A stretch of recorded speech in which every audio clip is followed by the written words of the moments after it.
Usar aqui para do tempo.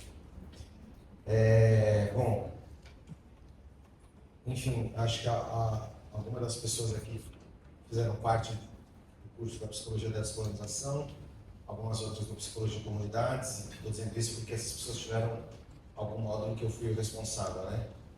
Então, acho que algumas pessoas aqui já me conhecem.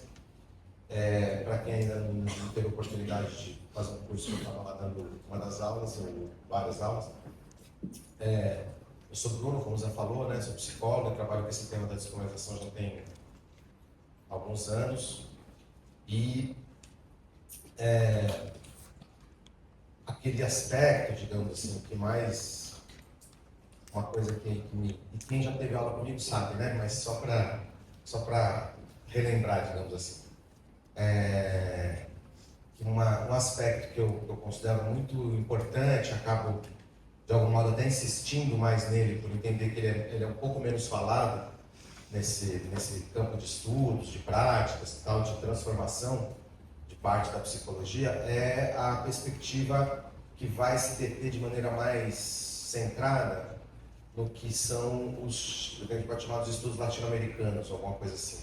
São vários nomes, né?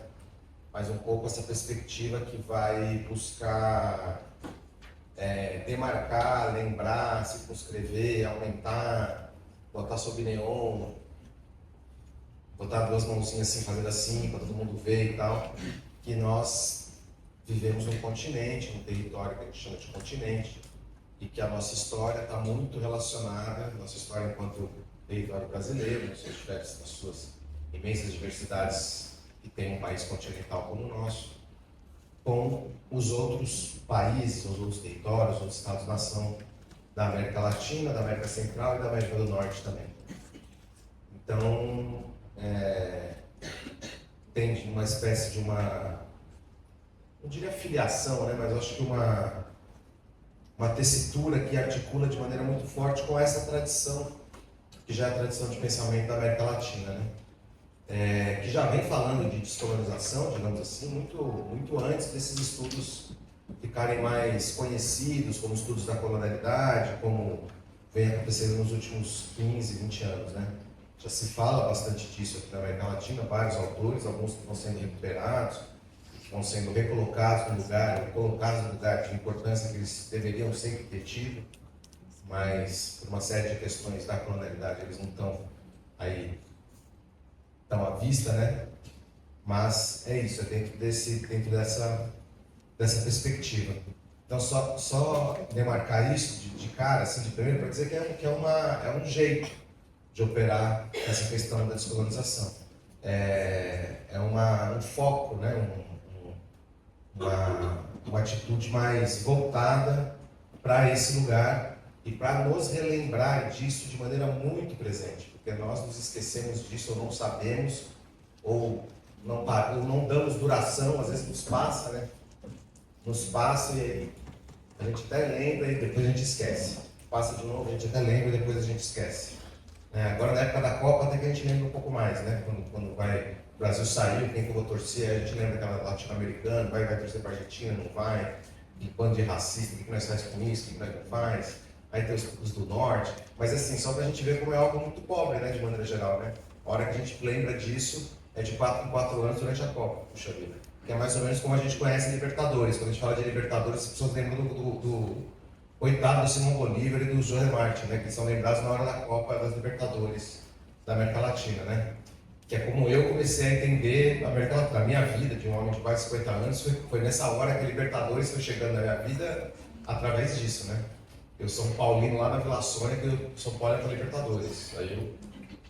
Então, mas enfim, só pra gente demarcar disso, eu queria falar disso um pouco mais no fim. Eu queria chamar a atenção, é muita coisa, né, gente? Nossa, muita coisa. Puxa, eu fiquei pensando o que eu ia falar, o que eu ia falar. Conversei com o Zé, aí saí conversando com as pessoas aqui e ali, conversando com pessoas de São Paulo, o que eu falo, o que eu tenho que fazer. Muitas dúvidas sobre o que falar, né? Ontem na nossa no mini curso que teve, que eu estava participando, fui lá de ouvinte e ouvi muitas pessoas falando lá, achei que ali era um bom lugar para... Achei que várias coisas que vamos falar, eles me ajudaram a pensar um pouco nisso que eu vou falar aqui. Mas Então vamos lá, a primeira coisa que eu queria chamar a atenção, vou falar 3 pontos, tentar ser o menos enrolado que eu consigo, que vocês perceberam já que não é muito fácil. É um pouco chamar a atenção para a natureza do curso, e aí especificamente estou falando da psicologia da descolonização, mas entendo que também, de algum modo, estou falando de todos, das iniciativas do Parentes, né? Acho que tem uma coisa que vale a pena chamar a atenção, quando o Zé fala que foi na pandemia que ele teve essa ideia, que surgiu a história de fazer o... Como é o nome, Zé? Não, a atividade, então a primeira atividade que teve. O colóquio de... Latino-americano de Insurgências decoloniais, né? Que foi quando a gente começou, aí a gente se conhecia, começamos a conversar, não sei o quê. Quer dizer, ali tinha uma coisa começando que hoje em dia, não sei se vocês lembram, há 5 anos atrás, eu vi um cara tentando fazer uma piada muito infame, né, gente? Eu sou da época que a gente fazia cocô olhando pra... Hã? Rótulo de shampoo. Da época que a gente fazia cocô olhando pro rótulo de shampoo, pro quadrado do banheiro, né? Que a gente não tinha ainda esse negócio aqui. Isso aqui é recente, gente. Recente. É recente que a gente faz xixi e cocô olhando para esse negócio aqui. Não foi ontem. Né? Antes era um azulejo, era o rótulo do shampoo, é isso. Era pensando na vida, olhando para baixo, assim, sei lá. Né? Era se concentrando, não estava acontecendo no presente, você estava focando no mundo fora. Então, o que aconteceu na época da pandemia, eu acho que eu posso dizer com alguma segurança que acontece na vida de muitas de nós aqui, é que uma parte significativa da nossa vida agora é ficar nesse mundo virtual, não sei qual é o nome de chamar, das telas, fazendo as mais diferentes formas de atividade. Eu não estou dizendo de atividade de escrever ou de fazer, estou falando de conversar e de estar conectado de se encontrar e de fazer muitas coisas nessa via. E o que aconteceu nesse momento também, e que tem a sua explosão na pandemia, é claro, é que foram surgindo várias iniciativas relativas a isso. Né? Então, muitos cursos, eu mesmo passei a dar cursos, dei vários aqui no Parentes, dei em outros lugares, dei autônomo, sei lá como é que fala por mim mesmo, cursos livres, até hoje dou grupo de estudo nesse modelo. Muitas pessoas fazem isso, provavelmente algumas de vocês aqui também fazem isso. Enfim, isso virou o arroz com feijão, pelo menos de uma parcela da população, que eu acho que nós todos aqui estamos nessa parcela. E aí, vem uma questão danada, que é essa questão que ao mesmo tempo tem a possibilidade da gente se encontrar com pessoas. Eu já cheguei a falar para a gente de mais de 100 países. Aliás, eu estava numa atividade, que tinha uma pessoa falando, e eu participei dessa atividade e em algum momento falei, mas era mais 100 países. Aquela lá tinha 13 mil pessoas. O Coloca tinha 13 mil pessoas. Aliás, foi uma atividade que você me chamou, aquela de quando a Lugones... não foi isso, foi uma outra, mas enfim. Então, essa possibilidade de falar e conversar com muitas pessoas de muitos países, sem precisar gastar 750 milhões de não sei o que, para conseguir estar junto num lugar, você poder fazer uma reunião com pessoas de vários lugares, e de maneira absolutamente cotidiana e tal, isto é de uma potencialidade imensa. A gente ainda não começou, a gente não entendeu ainda o que é isso, né? Não entendemos ainda, está começando a entender. Por mais que a gente queira que o mundo funcione numa rapidez muito louca, tem uma parte que a gente não vai entender isso no minuto. Vai demorar para a gente elaborar, se a gente conseguir elaborar, porque também não está tão atropelado, que sabe como é que é, né? Mas tem uma coisa que, assim, passado já 5, 6 anos, que eu tenho visto muitas iniciativas dessa, muitas formas disso acontecer, de diferentes lugares, de diferentes instituições, com diferentes finalidades, e eu posso com alguma segurança afirmar que a iniciativa do curso do Parentes é algo que eu não vi muito por aí. A iniciativa que tem uma proposta muito específica, eu vou descrever o que eu acho. Que assim, as pessoas fazem encontro virtual entendendo que o encontro virtual tem a característica de ser um encontro virtual. Com a natureza do encontro virtual, com a natureza daquele encontro que vai ter alguma coisa parecida com isso, que não é se encontrar da maneira que a gente se encontrava antes, se encontrar de maneira virtual.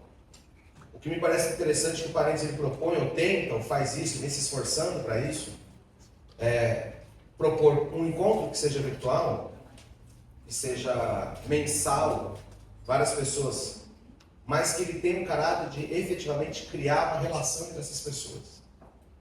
Efetivamente criar entre as pessoas que estão fazendo o curso, criar comunidade, criar uma identidade social própria, não sei como é que é o nome que a gente chama, mas que tem esse esforço,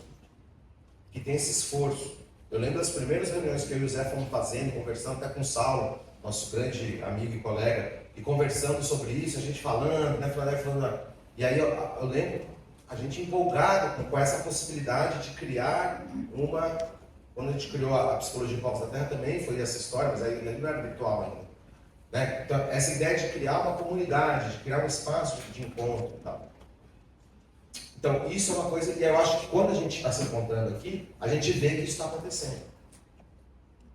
A gente vê que as pessoas estavam ansiosas para vir aqui se encontrar. O esforço do Zé e da Dani é muito grande. Estou falando do Zé e da Dani e toda a equipe, né? Mas chamando atenção mais para o Zé e para a Dani, com quem eu tenho uma conversa mais constante, que é um esforço constante de produzir isso. E produzir isso que a gente está vivendo aqui, num ambiente que na maioria do tempo é virtual. Eu acho que isso é uma coisa que deve ser sublinhada, porque é muito difícil. E aí, não sei se a Dani está aqui ainda, mas eu sempre que eu posso, eu falo com alguém, falo isso com a Dani. A Dani tem uma coisa tem um talento muito forte, talento de quem é cantora de forró no Ceará, qualquer coisa nisso, de fazer com que ela cria esse ambiente. Ontem lá na nossa São Joãozinho, lá no nosso São Joãozinho, olha como eu falo, São Joãozinho, né? Forró danado, tava lá ela fazendo aquilo que ela faz muito bem, quem olha assim, parece uma coisa simples, né? Ah, ela tá só tocando a quadrilha, tá só falando e tal, não sei o quê. Mas não é nada disso. Tem toda uma técnica. Você vai conversar com ela e falar, não, aquilo ali tem um lugar, porque aquilo serve para as pessoas terem um certo nível de interação. Aí amanhã nós vamos fazer não sei o quê, e as pessoas vão ter um outro nível de interação. Porque quando elas saírem daqui, elas vão estar sentindo isso, fazendo aquilo, não sei o que lá. Psicologia social altamente sofisticada. Altamente sofisticada. E que tem como objetivo criar a comunidade. Criar a comunidade dessa forma de fazer psicologia que nós aqui gostamos de exercitar e criar juntos, né? Então, eu acho que para fazer uma fala que tem a ver com o curso da Psicologia da Descolonização, eu queria dizer isso, que eu acho muito importante. Não sei se as pessoas repararam nisso, se as pessoas concordam com o que eu estou falando, mas só dizer que eu acho que é um exercício muito significativo esse, porque aposta nessa questão virtual, mas não perde de vista o vínculo. Porque tem um vínculo que é muito difícil de fazer virtualmente. Produzir um certo tipo de vínculo com pessoas que não se conhecem virtualmente é muito difícil. Então, assim, é um exercício sofisticado que o Parênteses faz. Eu acho muito importante sublinhar isso nesse momento. A segunda coisa que eu queria dizer sobre... Tá quanto tempo, Zé? 13, ainda tem 15. Tá bom. A segunda coisa que eu queria chamar a atenção, uma coisa que é isso, né? As pessoas, eu fui conversando com as pessoas esses dias das minhas aulas, o que elas acharam, daquela aula X, daquela aula Y, o que é, o que não é, as pessoas, e o que eu vou falar, né, relativo a uma questão mais teórico, ético, prática da psicologia da descolonização, em 5 minutos, que é o tempo que eu estou reservando para poder falar esse segundo momento.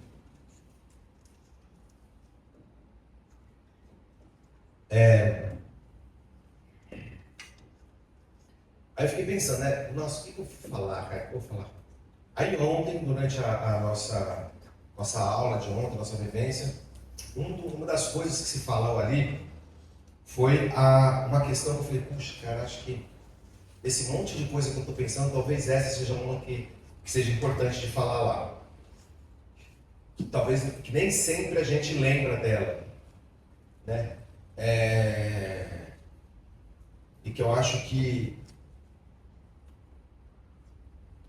é um traço muito significativo, é uma característica muito importante, que a gente não pode perder de vista. Nessa forma, nesse modo de psicologia que a gente gosta de dizer que está se esforçando aqui coletivamente para produzir, para criar, e eu acho que de maneira geral, que é a questão de uma centralidade, uma importância muito grande de não esquecer disso, que é a criatividade e a imaginação. Uma coisa que eu acho muito significativa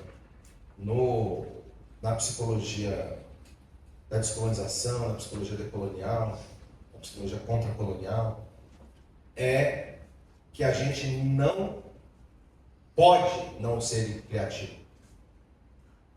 Tipo, ser criativo não é uma possibilidade que nos deixa mais cheio de coisas imaginativas, entendeu? Como se fosse uma espécie de nossa, eles são tão ótimos, eles são super criativos, né? Como se fosse uma coisa assim, sabe?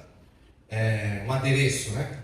Claro que eu estou falando de uma maneira um pouco radical, mas entendem o que eu estou dizendo, né? Como se fosse uma característica que vai ali como um adereço, ela não é algo efetivamente importante. Eu acho que ele é central, ele é absolutamente central. A gente tem que ser rigoroso com ser criativo. Parece que é meio contraditório, mas a gente tem que ser rigoroso com ser imaginativo. Tem que ser rigoroso com o ser lançado para frente, o ser lançado para o futuro, diante de um mundo que a gente está colocado e que nos apresenta o tempo todo a demanda de apresentarmos saídas novidadeiras. Isso tem a ver com a extrema heterogeneidade que a gente tem. Então vem aqui alguém falar que faz um trabalho com as populações do bar, como eu e o Zé gostamos de brincar, e talvez outras pessoas aqui trabalhem com as populações do bar, mas o que a pessoa vive lá na população do bar específico, no dia que ela está vivendo, na semana que ela está, nas instituições, no território que ela está vivendo, exige dela uma resposta original naquele momento. O tempo todo. A gente conversava sobre isso, né, Marcelo? Uma coisa, terra dela aqui, ribeirinho, indígena e quilombola, assim, 50 aldeias em cada lugar num pedaço grande, né? Que lá no Pará tudo é grande assim, mas como isso exige de nós o tempo todo uma saída. O pensamento é diferente, a língua é diferente, as demandas são diferentes, a rua de trás funciona diferente da rua da frente, dependendo da época do ano está acontecendo alguma coisa. Então, tudo isso é algo que exige de nós uma bruta de uma criatividade. E a gente deve lembrar que nós não fomos treinados, não fomos educados para sermos criativos. Isso é algo que às vezes, a maioria das vezes é visto como algo deletério, e quando ele é visto como algo bom, é uma característica que você tem, que olha, nossa, ele é criativo, parabéns. Um é bom em fazer não sei o que, o outro é bom em fazer não sei o que lá, esse aqui ele é bom em ser criativo. E o ser criativo não é uma coisa que só porque você é bom em ser criativo, ou porque é uma coisa mal vista. Ela é uma condição do exercício dessa psicologia que a gente está fazendo. Independente do lugar, independente de quem, independente da hora, independente do momento. Eu sei que eu estou falando de uma espécie de uma coisa que ela tem até um certo tom de uma psicologia meio cognitiva, né? A imaginação, a criatividade. Não estou falando nada daquilo que, de maneira geral, se fala nas psicologias que a gente está estudando. Eu pensei, vou falar em futuro ancestral, vou falar de confluência, vou falar de território, vou falar de corpo territorial. Listei um monte de coisas que eu poderia falar. No fim das contas, eu fiquei olhando e escolhi essa. Escolhi essa que não é nem algo que se você perguntar para uma pessoa, ela vai localizar como algo desse campo, dessa psicologia que o Parentes gosta de produzir informações sobre isso. Mas que me parece que é algo que é de extrema importância, que a gente, não sei como isso chega para cada um aqui, mas como que isto deve fazer parte do seu trabalho. Né? Deve fazer parte do seu trabalho. Né?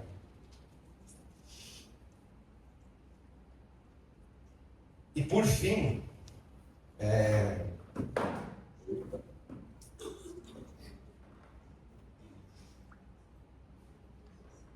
eu lembro que agora agora que eu lembrei, eu pensei nesses 3 pontos, aí você vai passar o segundo, né? Passar o terceiro.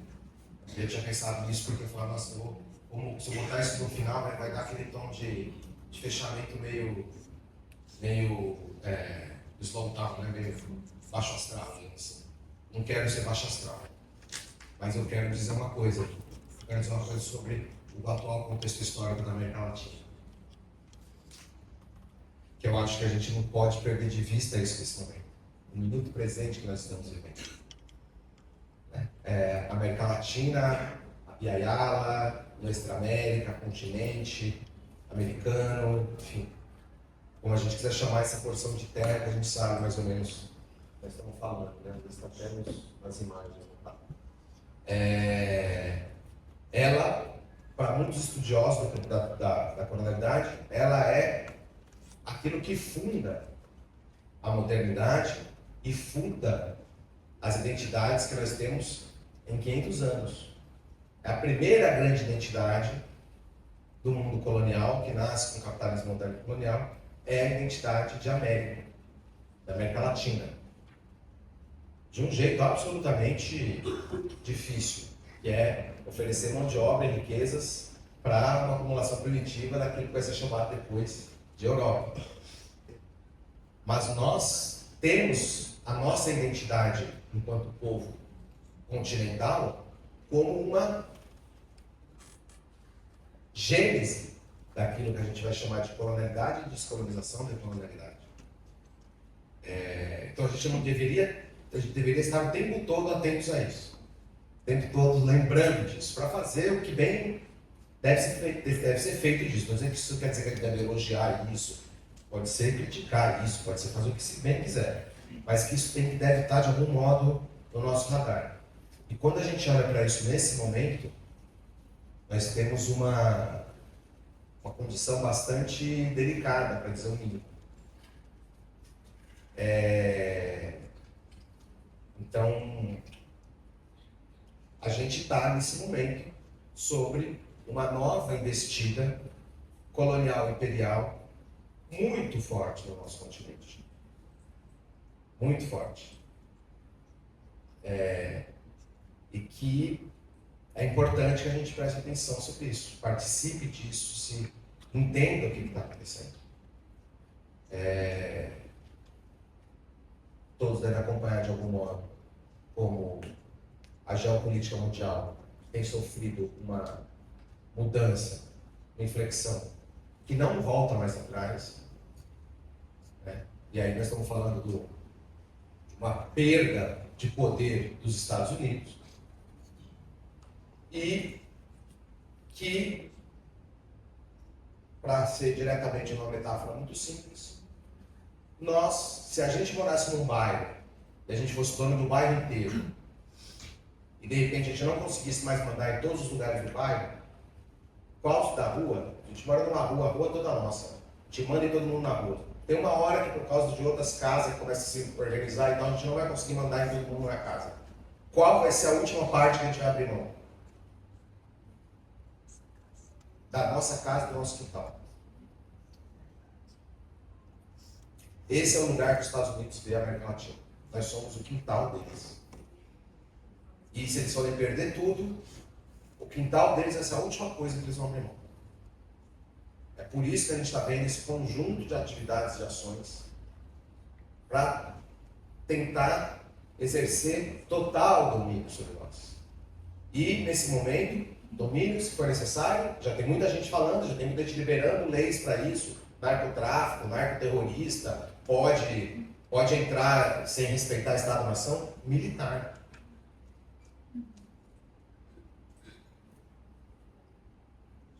É com isso que a gente tem que prestar atenção. O que está acontecendo é uma série de movidas do ponto de vista estratégico e que pode fazer com que os nossos territórios estejam abertos judicialmente, juridicamente, eticamente não, né? Sei lá qual é o nome para dar isso, né? Para todo mundo falar, nossa, eles precisam vir aqui para salvar a gente dos narcoterroristas. O Ceará está tomado pelos criminosos, que tal a gente trazer os mariners norte-americanos para nos ajudar? Ah, a Amazônia está pegando fogo, que tal a gente trazer os mariners norte-americanos para nos ajudar? Tem muita gente que apoia isso. Se você quiser perguntar na rua aí, gente apoia. Então, é sobre isso. É sobre isso. E isso está acontecendo. Eu costumo brincar que aqui no Brasil a gente tem o Caetano e tem o Guaraná, na Antártica, e a gente acha que está protegido contra o imperialismo. Tem o imperialismo na nossa porta, a gente bota o Caetano, bota a música do Caetano e joga Guaraná nas pessoas, ele sai correndo. Não adianta jogar agora no Antártico, não adianta botar a Betânia para rodar lá na frente deles, não adianta. Então, a gente está sob o jugo do imperialismo. Uma nova investida neocolonial muito forte. E é importante que nós entendamos o lugar que nós estamos nesse jogo, o que nós podemos fazer para isso. E nessa parte eu realmente não sei o que dizer direito. Mas eu acho que entendermos o que está acontecendo e lembrarmos que as eleições que vão acontecendo agora em vários lugares do país, aqui na América Latina e no nosso país, faz parte dessa movida.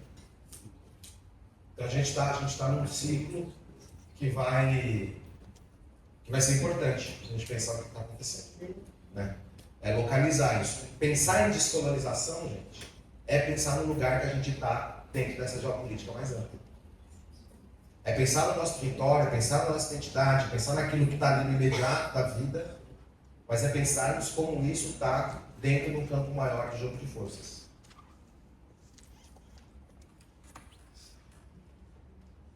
E aí, juntando essas duas coisas, para terminar um pouco a minha fala, eu fiquei pensando em comentar um pouco dessa frase, que eu acho que é uma frase que fala um pouco desse dilema que a gente vive. Que é essa ideia de que a gente consegue imaginar o fim do capitalismo, mas não consegue imaginar, a gente imagina o fim do mundo, mas não imagina o fim do capitalismo. Né? Então, quando a gente fala de formas de nos organizarmos, entendermos o que está acontecendo de maneira mais macro e tal, é natural, as coisas estão tão esquisitas que a gente se sinta meio com dificuldade de assumir isso, de querer ir atrás disso. Daí que eu acho que é necessário, por isso que eu digo que a criatividade é muito importante. Sermos criativos nesse momento é criarmos a capacidade, a imaginação política de olhar e criar e inventar respostas. A gente precisa criar e inventar respostas. Então,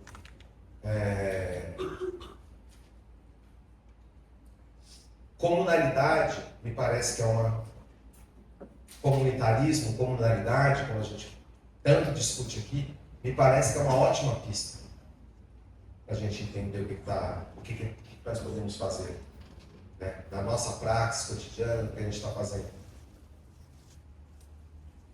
E ter imaginação política para exercer essas novidades no campo do real. Exercer a criatividade o tempo todo, mesmo quando está muito difícil fazer isso, porque tudo já é em si uma forma muito importante de exercer resistência. A coisa está de tal maneira, às vezes, localizada assim, entre nós, que às vezes até o jeito de imaginar vem sendo capturado. Né? A gente vê o que está acontecendo aí nessa maquininha que agora cada um tem a sua e passa o dia inteiro em cima. Né? Esse colonialismo de dados e tudo isso. Então, assim, exercer a imaginação naquilo que a gente está vivendo no nosso cotidiano, exercer a imaginação como uma forma de imaginação política que consegue pensar como que a gente cria, assim como o curso do Parênteses vem produzindo isso, relações entre heterogêneos, diferenças, mas que buscam de alguma maneira se ligar e produzir como unidade. Então, parabenizar, a Dani chegou agora, parabenizar a Dani, parabenizar o Zé, feliz de estar aqui com vocês.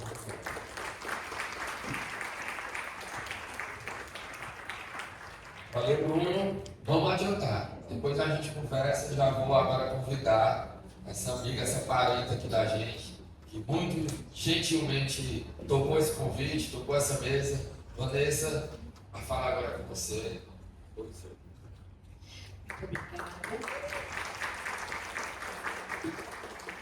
Deixa eu ligar o meu cronômetro aqui, porque eu falo demais. Tá bom. O Bruno foi falando, eu fui pensando com ele ali. Primeiramente, vou fazer minha audiodescrição. Né? Eu sou uma mulher indígena, cabelos vermelhos abaixo dos ombros, uso uma tiara de penas vermelhas e um brinco de pena amarela do lado direito, um colar do meu povo, né, da cerâmica do meu povo, que é a cabeça de uma onça, né? Um vestido azul, pulseiras de povos distintos, né? Povos indígenas do Brasil. Eu sou do povo Terena, do Mato Grosso do Sul, por favor, do Sul. Lá no Centro-Oeste a gente tem esses resquícios da divisão, né? Então, meu território fica na aldeia Taunaipeg, no Pantanal Sul Mato Grossense, mas eu moro em Campo Grande. Hoje eu sou mestranda pela Universidade Federal do Mato Grosso do Sul, falando sobre a universalização do sujeito e o que isso perpassa nas identidades indígenas, né? O Mato Grosso do Sul é o terceiro estado com o maior número de indígenas do Brasil. Estou, né, conselheira do Conselho Federal de Psicologia, junto com a Marcela, maravilhosa, que está ali.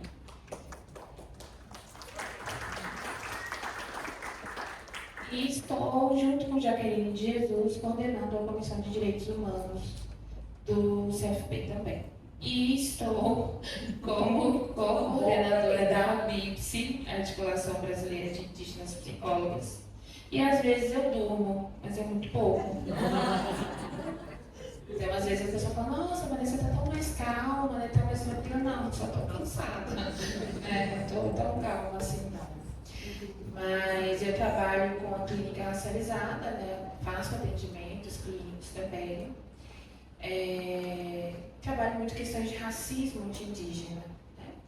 Então, pensar na decolonização, descolonização da psicologia é a minha prática, né? Porque as duas coisas que eu mais amo na minha vida é a minha ciência e a minha identidade como mulher indígena. Só que a minha ciência não enxerga a minha identidade. Então, eu me formei há uns 8 anos e fui a primeira mulher indígena a ser conselheira do Conselho, né, Regional do Mato Grosso do Sul, e desde então, meu trabalho constantemente é o letramento de psicólogas para que a psicologia minimamente enxergue a nossa humanidade.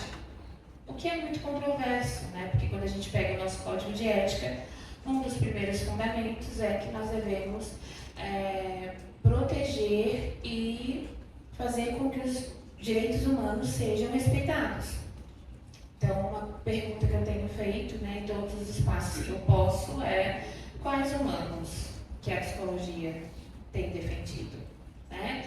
Quais os humanos que as ciências como um todo, né, as ciências do Brasil, têm protegido? Porque nós temos hoje 391 etnias no Brasil ainda resistentes. E dessas 391, pouquíssimas estão com seus territórios demarcados. Nós temos uma psicóloga na divisa do Brasil com o Paraguai que é responsável por 17.500 pessoas indígenas. O que ela faz? Que tipo de psicologia que chega no território? Né?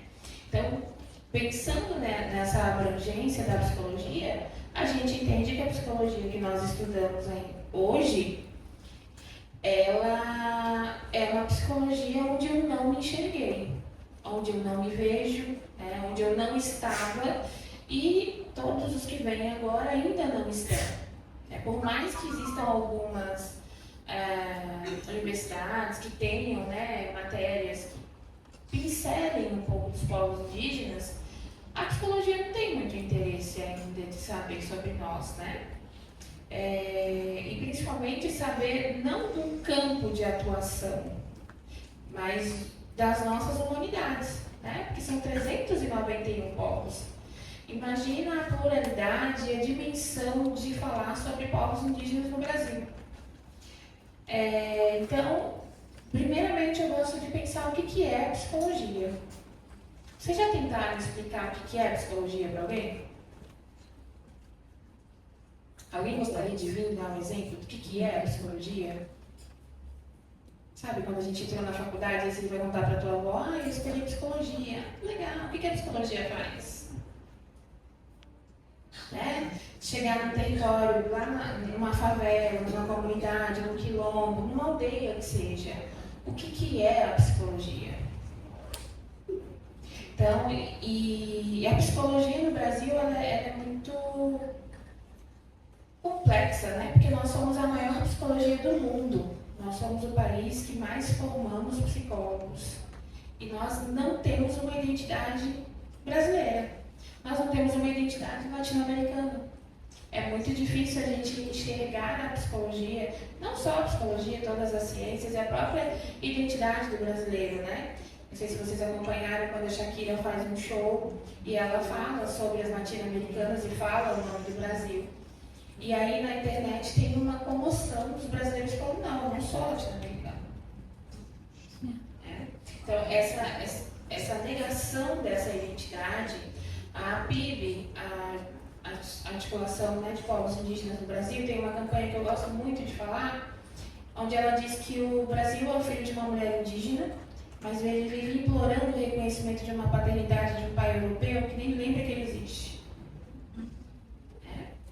Então, quando a gente tem... E aí eu estou falando da psicologia, mas dá para encaixar em qualquer ciência, né? Quando a gente pensa uma ciência, uma graduação, uma pós-graduação que seja, que não fala sobre povos indígenas, alguma coisa não está certo no Brasil, né?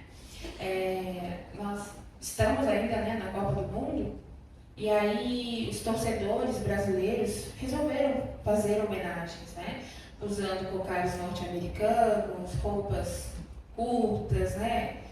Sexualizando o corpo, né, de nós, mulheres indígenas. E é essa imagem que ainda é reproduzida desde a invasão.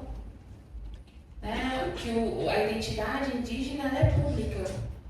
Todo mundo é índio. Mas na hora de defender os nossos direitos, na hora de conhecer os nossos acessos, os nossos sofrimentos, né?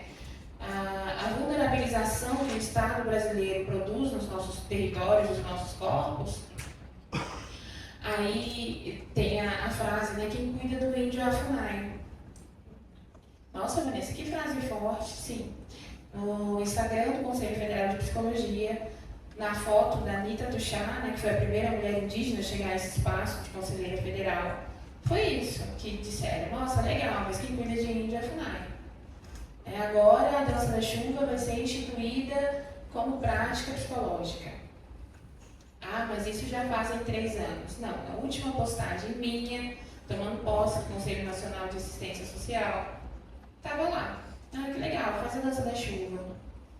Ah, que legal, né? Vamos olhar o currículo dela, se ela representa de fato a psicologia brasileira. Nossa, Vanessa, mas o que o racismo anti-indígena tem a ver com a psicologia? Psicologia racista.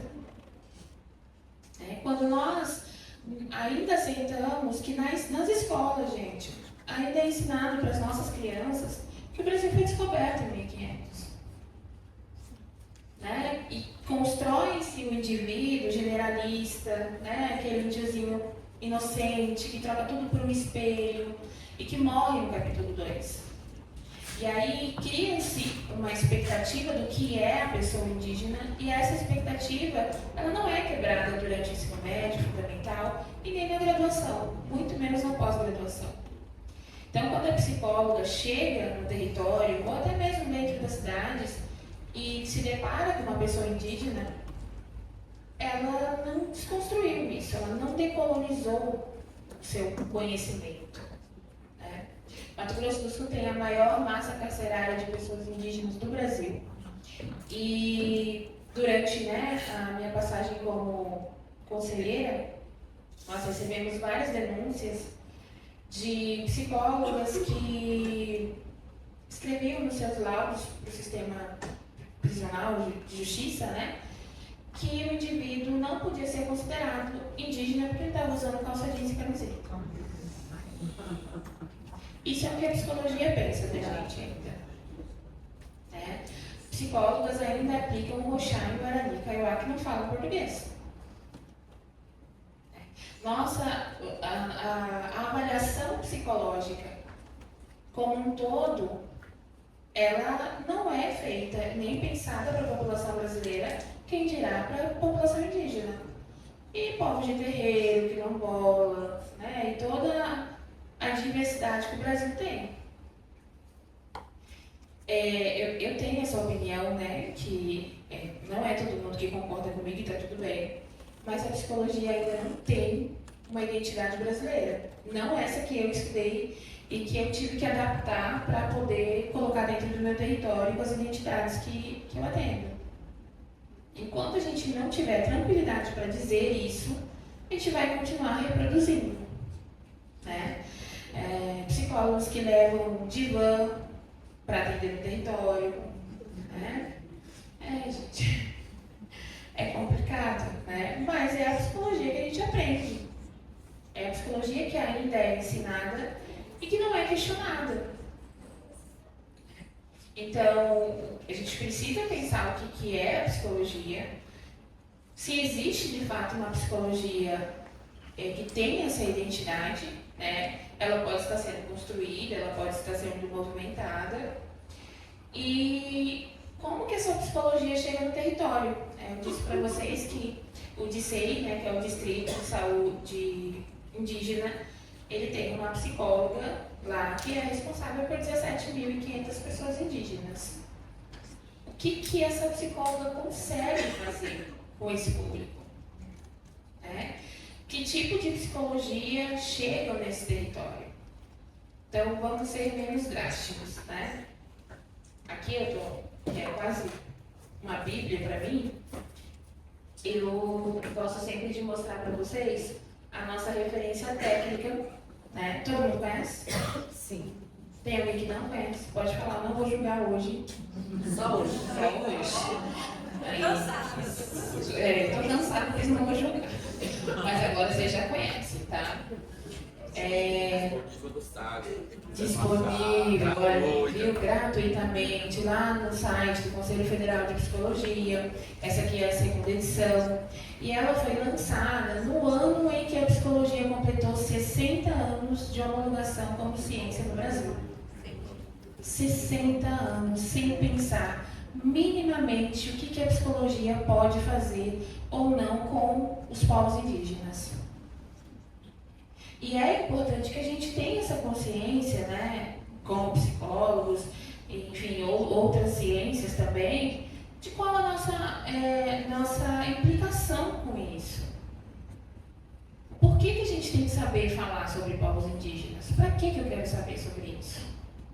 Eu trabalho muito com, assim, gosto, né, de atender estudantes, falar com turmas, e aí eu fui chamada para falar com uma turma do 10º semestre em Campo Grande, numa faculdade privada, e falando sobre as questões éticas, né, povos indígenas.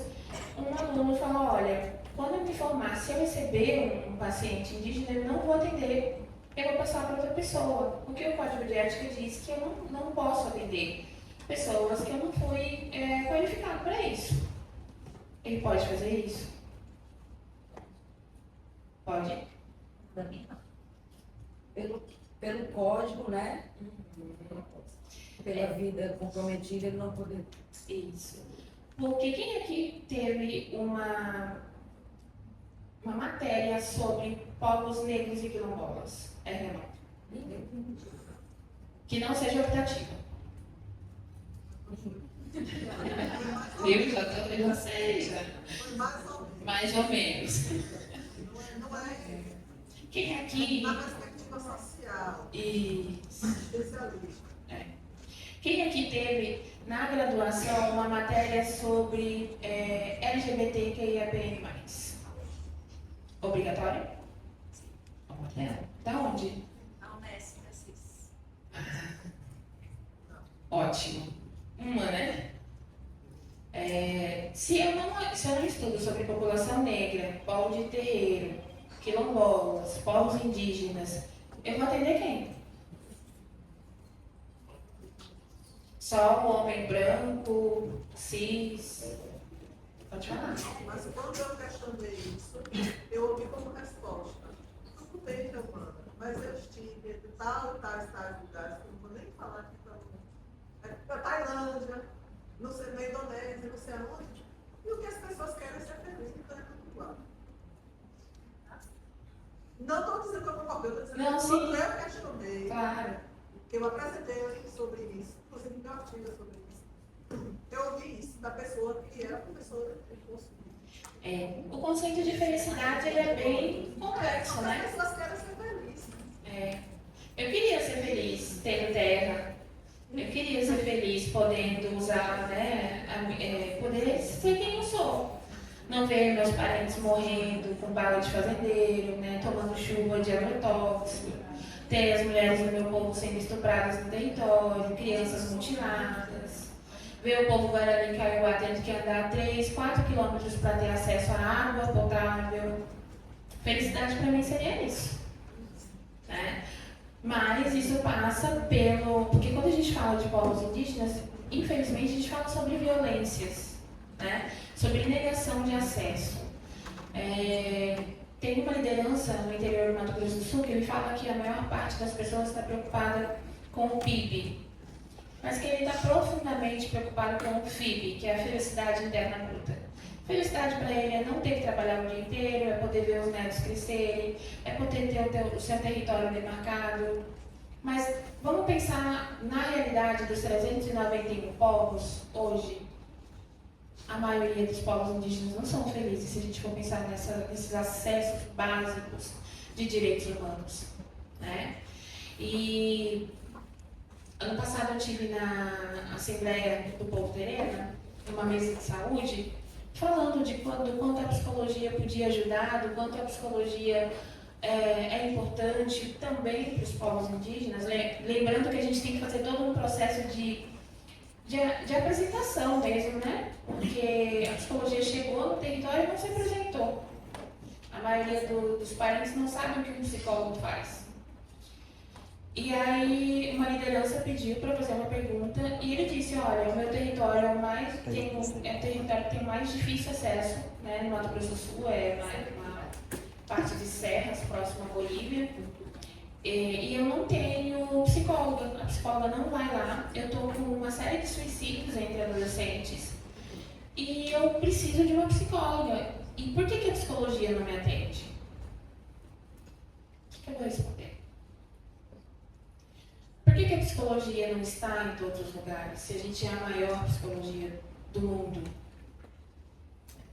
Eu tenho a constante sensação, e principalmente agora, depois dessa onda de racismo que tem acontecido, de que, obviamente não vou generalizar, mas muitas pessoas ainda olham pra gente como se a gente merecesse, né? Com essa desumanização dos nossos corpos. O que a psicologia faz com os povos indígenas é um processo de desumanização. Sim. E aí, porque parece tão óbvio, né? Inclusive a campanha que a gente está pensando da CDH no Conselho Federal vai ser justamente esse letramento racial. Porque o que a gente escuta quando a gente pega um processo ético, por exemplo, eu não sabia que não podia chamar de índio, chamar de tribo, né? Tem psicólogos que perguntam se o parente come com a mão, né?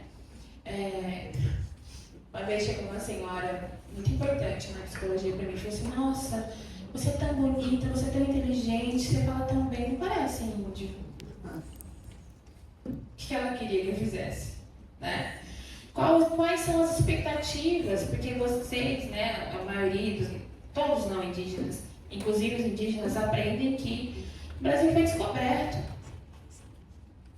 Então, qual a expectativa que esse índio generalista, inocente, né, sobre-humano, qual a expectativa que tem? O porquê que quando esse aluno diz para mim assim, olha, eu não vou atender pessoas indígenas, por que as pessoas se sentem à vontade de dizer isso? Por que as pessoas ainda se sentem à vontade de falar que a beleza da mulher indígena é uma beleza exótica? Por que as pessoas se sentem à vontade em serem racistas com a gente?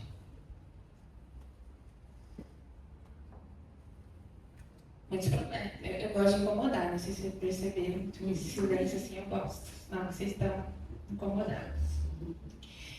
Mas, já para ir fechando, quero dar espaço para perguntas. A gente precisa pensar o que é a psicologia e qual que é a psicologia, né, ou a ciência que a gente produz, né? Eu, como psicóloga, a minha psicologia faz o quê? A minha psicologia é para quem? Ela alcança quais lugares? Eu falei com vocês sobre o suicídio, né? Dourados é conhecido como a faixa de Gaza brasileira, tanto pela violência quanto pelos números altíssimos de suicídio. E como que você vai falar atender uma pessoa indígena que está com ideação suicida? O que você vai falar para ela? Quando ela não tem acesso à água, quando ela está o tempo todo sendo ameaçada, né? Por fazendeiro, por grileiro, por minério, né? As empresas de mineração, pelo agro. Ou tem que ser desaldeado, né? Aqui, se eu não me engano, na Bahia, tem alguns casos também, no Nordeste todo, que é a construção das Big Techs. Não sei se tem alguém acompanhando. Aqui tem 2, né? Eu estava acompanhando um território que eles querem tirar a aldeia para construir uma Big Tech. Todo mundo sabe o que é uma Big Tech? Não sabe? É a casa da IA. Vão construir grandes máquinas para resfriar com os nossos rios, para que a gente possa ir lá descobrir como que a minha filha vai ter a cara, como que eu vou estar daqui 50 anos, né? Ou fazer um slide, ou enfim, qualquer utilização. Mas é simplesmente isso, desapropriar territórios indígenas, quilombolas, para colocar big techs, fazendas de máquinas. E aumenta em média 9 graus na região, a temperatura média. Processo de desertificação, né? Então, a energia verde, né, essas placas solares, eu chamo de ventilador, as fazendas eólicas, né? Enfim, isso são tudo territórios. O Brasil é um território indígena. Quando a gente pensa nessas fazendas, né, desses ventiladores, gente, deve ser um inferno para os animais. Mas o que a psicologia tem a ver com o meio ambiente? A gente atende humanos. Se não houver meio ambiente, não tem humanos. Como diz Krenak, a gente não tem um planeta B. E já passou da hora da gente entender isso, né? Que o problema dos povos indígenas não é um problema só dos povos indígenas, é um problema da humanidade.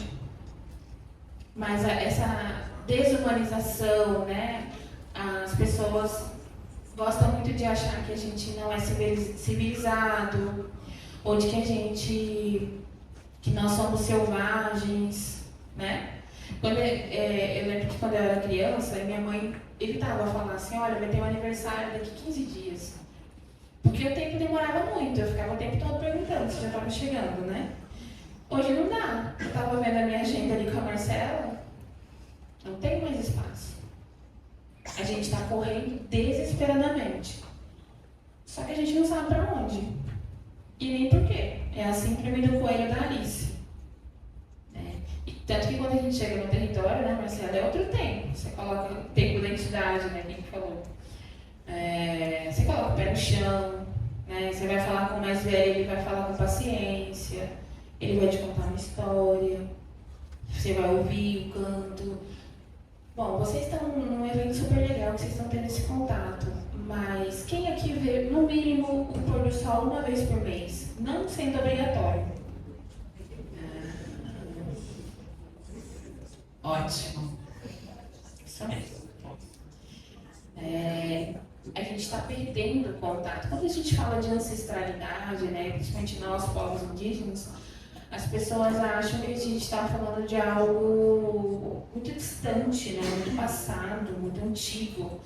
E não, gente, a ancestralidade nada mais é do que a nossa ligação com a Terra, né, com a Mãe Natureza, da nossa existência, da gente ter consciência de que todos nós estamos caminhando para a morte. Ai, Vanessa, que pesado. Minha avó sempre fala que ninguém nasceu para semente. E se a gente esquece que a gente vai morrer, a gente não aproveita a vida. Porque a gente sempre acha que vai dar tempo. Não, eu vou ter tempo de visitar minha mãe semana que vem.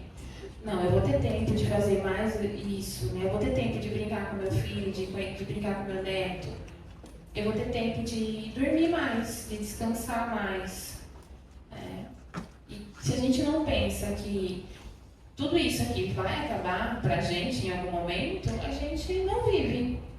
A gente planeja, e como eu gosto de dizer para os meus pacientes, a ansiedade nada mais é do que excesso de futuro. É mesmo. Né? Colocado. Então, a gente precisa do presente, a gente precisa do, como a minha amada Gestalt terapia fala, aqui e agora. A gente precisa deixar um pouco mais o celular de lado, a gente precisa ouvir o silêncio. Porque é isso que nós, povos indígenas, na sua grande maioria, né, porque a gente também é engolido, né, pelo capitalismo, e pela produção, e pela defesa, e pela briga, né? Mas o que a gente precisa sempre é isso, né? E o que a psicologia precisa, de fato, entender é que a gente tem o nosso tempo, a gente tem a nossa identidade, a gente tem a nossa forma de existir e de resistir. E enquanto ela achar que ela tem muito mais a ensinar para nós do que aprender com a gente, ela vai continuar colonizando os nossos territórios, tentando colonizar os nossos saberes. Sempre me perguntam como, né, entender o que a psicologia tem para ajudar, né, na luta dos povos indígenas ou na existência que seja. A única coisa que a gente pede é que a psicologia faça aquilo que ela mais se orgulha de fazer, que é nos escutar. A gente não precisa que nos deem voz, porque a gente está gritando desde 1500. A gente precisa que vocês nos escutem. Né? Nos escutem com presença, nos escutem com agora, nos escutem com humanidade. A partir do momento que a psicologia, como ciência e profissão, conseguir fazer isso, aí sim, estaremos nos olhando como humanos que somos. Muito obrigada.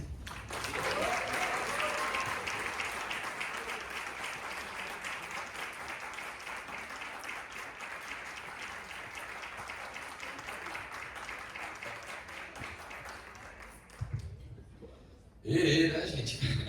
Tanta coisa, tantos pensamentos, tantas contribuições. E aí a gente já vai correr. Eu já soube aqui, pelo meu ponto